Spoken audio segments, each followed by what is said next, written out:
This is just a quick clip on my chicken coop. Somebody asked, they're getting into chickens for the first time, so they just asked me how did I keep mine. So this is just a clip. I'm lucky, so I've got one there where they lay their eggs and that, and then I've got all this, which is about 40 foot long and not including the coop. So this is probably 45, 50 foot long. But anyway, so I'll just show you how I keep mine. So this is the length of my coop for 20 chickens. Chickens are all out at the moment. There might be a couple nesting, but so I'll just show you what I do anyway. So I have 3 foods down, 1, 2, and 1 over there, 3. And that way, because you'll always get some chickens that are boss and some chickens don't get on with others. They're okay, but they like to stay away from each other. So if you've got 3 foods separated about, or 2 separated about, you'll be okay. I've got 3 waters, 1, 2, and 1 up the top, 3. Now my water comes from rain. So in 4.5, 5 years I've been here, I've never run out of water. Sounds silly. 1 shower will fill that up. Even we're in the drought at the moment, and we had it was, you know, it got low, but we had 1 little shower the other night. Bang, it's full up again. But that's just rainwater, pure clean rainwater, which I fill up my tubs from, and I also have 4 little. They refill themselves as the chickens drink out of it, and that just comes out the bottom of the bin. But that's free water. So in 4 or 5 years I've been here, that's never ever run out. And yeah, so it's never run out. Now I've got, if you're lucky enough to have a big space to do a coop, if you can, have a second piece that you can always close the door on. Because if you bring in new chickens, you have to quarantine them anyway for a couple of weeks, but also it helps let them see each other, argue, talk, whatever, but it helps them link together, you know, and transition into the pack really easy. And the best way to transition them into the pack, once you've been in there 2 weeks and the chickens are all seeing each other, come night time, put them straight in at night in the coop with the old chickens. And because it's dark, they're docile, and they just let them out in the morning, you're generally okay. But this is one of the coops. I don't think there's any chickens in here at the minute. Let me check. Oh yeah, 1, 2, 3 laying in there at the minute. So there's 3 laying in there. But that, I can close that door and have a complete self-contained coop and chickens for in there for when we bring them in. I also have 2 doors here, which I can, if needed, separate chickens for whatever reason. I haven't had to, but I put it there anyway. Now this is the, excuse me on here. This is the second coop. 1 chicken there, 1 chicken there. So there's what, 1, 2, 3, 4, 5, 6, 7, 8 spaces in there. Shut up, chicken. But yeah, so we're getting from 20 chickens, well, 1's a cockerel and 19 chickens. And obviously these are our pets. So we don't kill them. When they get older, they stop laying or they get near the end of their lay, we just keep them, they're pets. So it's not a problem. But out of 20 chickens, up and down, we're getting 12, 13, 14 eggs a day. So you've got, you know, some chickens might be getting a bit older and they're only laying 1 every other day. So you're not getting, you know, 19 eggs a day. But that's how we do it. This is I've permanently got the plastic up because my chickens are out all day. I've just taken that down to let airflow through just for the last couple of days because it's been 25 degrees. But as a rule, they're out all day long, so it doesn't matter. And in fact, our chickens in the winter, we have to lock up. We have to actually physically put them in their coops. In the summer, they just sit out here. They don't go away. Because all the front's plasticked off, we don't get any foxes, predators or whatever. And also I put bricks in front of here, so it just makes it difficult for anything to dig under. But we've had no problem with with foxes, and we've got foxes and badgers all round here, but we don't have any problem during the day with the chickens, and they're out all day long. So yeah, we're getting, I don't know, 90 eggs a week, whatever it is, 85, 90 eggs a week. We give them away to a couple of the local people around by us. So we don't sell them. We just help the local people out. So we might only have some weeks we might not eat an egg and we give them all away. Some weeks I might have scrambled egg on toast and a fried breakfast, but we don't eat a lot of eggs. But for us, it's about having the chickens, having them pets on the land. So we enjoy it. But it isn't about, we must, we eat a lot of eggs, we don't.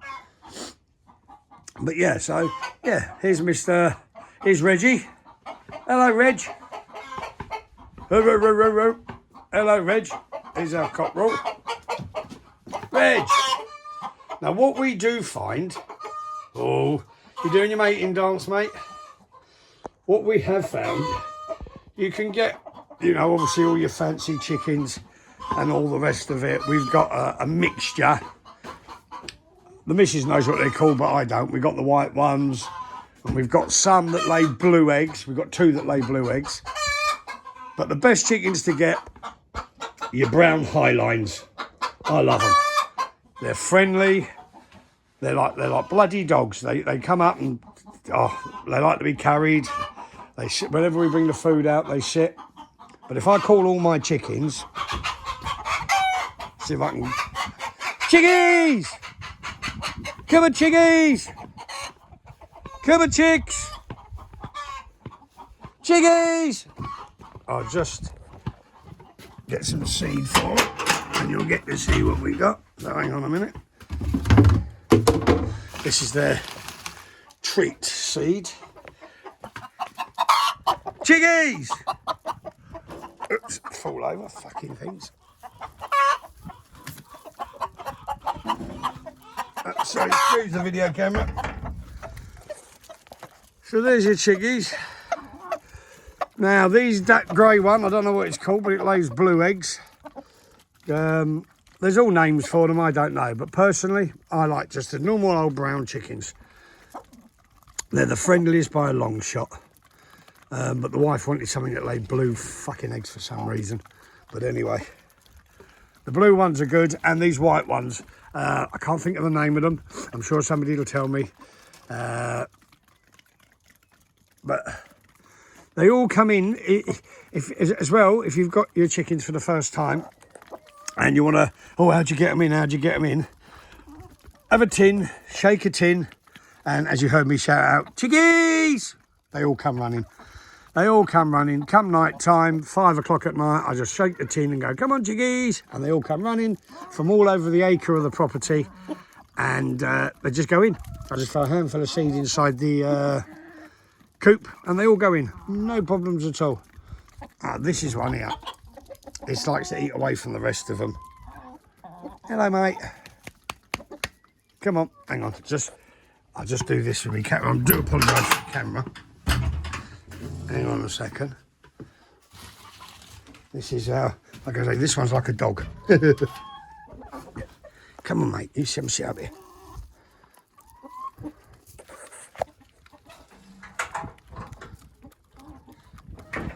And we've got 2 feral cats, and the chickens don't bother them. They don't bother the chickens. I've got one over there. Oh. What are you doing up there, Flo? Flo. They were feral cats. And what I did was, I built that coop for them. They live outside. The cats do all year round. But because they could see the chickens, let me just get past these. Sorry about the video. So the cats live here. They have a massive room in there with all their toys and stuff. It's a big room, real big place. And they're out all day as well. We often find them in the chicken coop. But yeah, so that's how I look after our chickens. We've got rainwater. We give them grit and oyster shell, which you must give them. That's a grit and oyster shell mixed. It helps their crops, it helps them digest the food. So they have grit and oyster shell. They have their normal feed, which we just take it in at night for mice, obviously, and put it back out in the mornings. But that's what they have. And then the seed you see me throw out, that's just a treat. And it brings them home. And no matter where they are on the property, no matter what time of day it is, I can stand at the top of the property and just shout, chickies, and they all come. And then literally, I'll throw a handful in there. 90% of them will go in there. I close that door. I come up to the second door, and the last 2 or 3 out, I'll throw in and they'll come in. Because sometimes a cockle doesn't want to let a couple in. So that's why I've got the 2 doors. But yeah, I hope this helps somebody. You've got free rainwater. It's never run out. Don't get me wrong, we've got a big roof, so a 5-minute shower can fill that. And we just don't run out. We've got 2, as I said, 2 coops. So the chickens choose whichever ones they want. You'll find, even though there's 8 separate boxes in there, you'll find sometimes you'll have 8, 9 eggs all in the one box. And you'll hear them shouting for getting the chicken out because they want to get in the same box. But that's how it is. We put alfalfa grass in there every 3 days, just as a little treat. Yeah, and that's it, really. Don't know what it's like in England, but we've registered with DEFRA, or whatever you want to call it, in case of bird flu or anything like that. I think the law changed, and if you've got backyard chickens now, you have to register.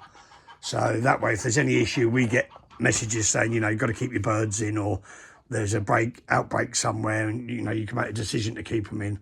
But hence, because I've got such a big coop, literally, this coop is, I think, around 45 foot long, plus their coop, or wherever they lay their eggs, and we've got this in here, so it's big.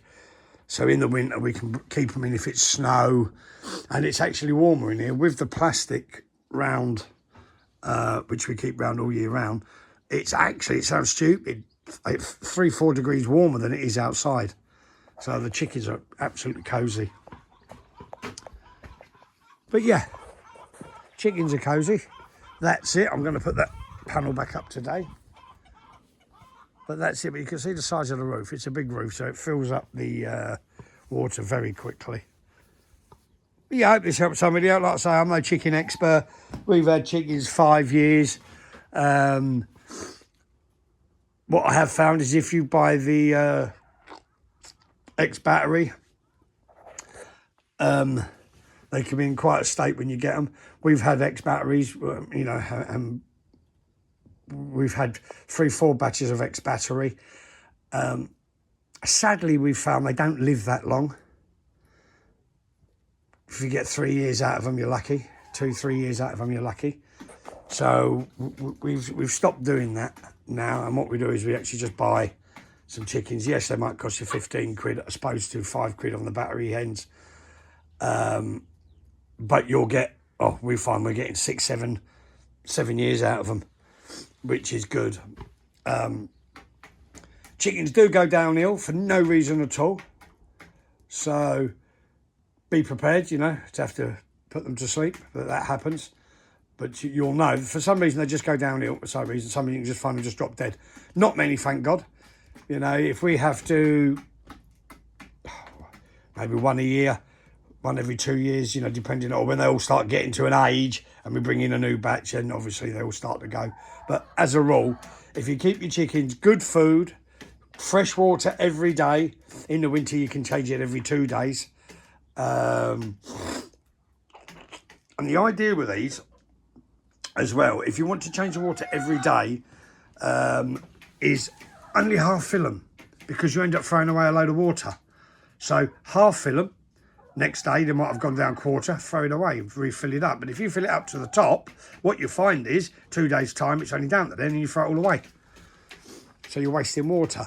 So just half fill them, or get smaller ones.